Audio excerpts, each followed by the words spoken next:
Question number 4 है और ध्यान देना है। यदि कुर्सियों को 600 रुपया कुर्सी की दर से खरीदकर 500 रुपया कुर्सी की दर से बेच दिया जाता है तो हानि प्रतिशत क्या होगा। आपको जो है ध्यान रखना है कि 600 रुपये कुर्सी की दर से खरीद रहे हैं, खरीद मूल्य कितना है 600 रुपया प्रति कुर्सी, यानी एक कुर्सी का जो क्रय मूल्य है वो 600 रुपया है। चलिए हल करते हैं।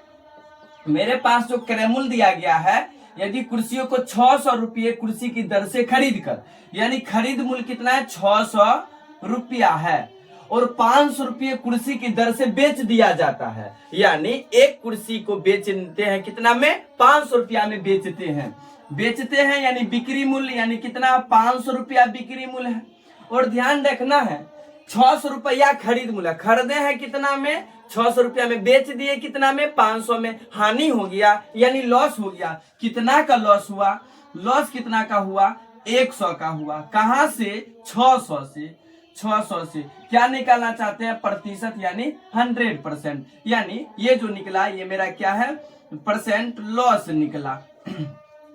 एगो जीरो से एगो जीरो, यहाँ 3 था, यहाँ कितना 50, यानी 50 बट्टा में कितना आ गया 3, यानी 16 48 49 50, यानी 3 दूनी 6, इतना परसेंट का क्या हो गया लॉस यानी हानि हो गया।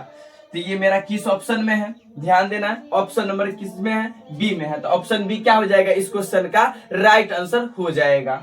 और ध्यान रखना है आप लोगों को लॉस जो होता है कैसे होगा कि आपको हम बता दे, जैसे खरीद मूल्य है उससे अगर कम में बिके तो क्या हो जाएगा लॉस, और जितना में खरीदे हैं उससे अधिक में बिके तो क्या हो जाएगा प्रॉफिट हो जाएगा यानी लाभ हो जाएगा। तो यहाँ 600 का सामान 500 में बेचते 100 रुपया का लॉस हो गया, और हमेशा क्रय मूल्य पर लाभ हानि निकालते हैं तो नीचे क्रय मूल्य रखिए गुने 100%, तो कितना है 16.66% के लिए हानि। ऑप्शन नंबर क्या है बी।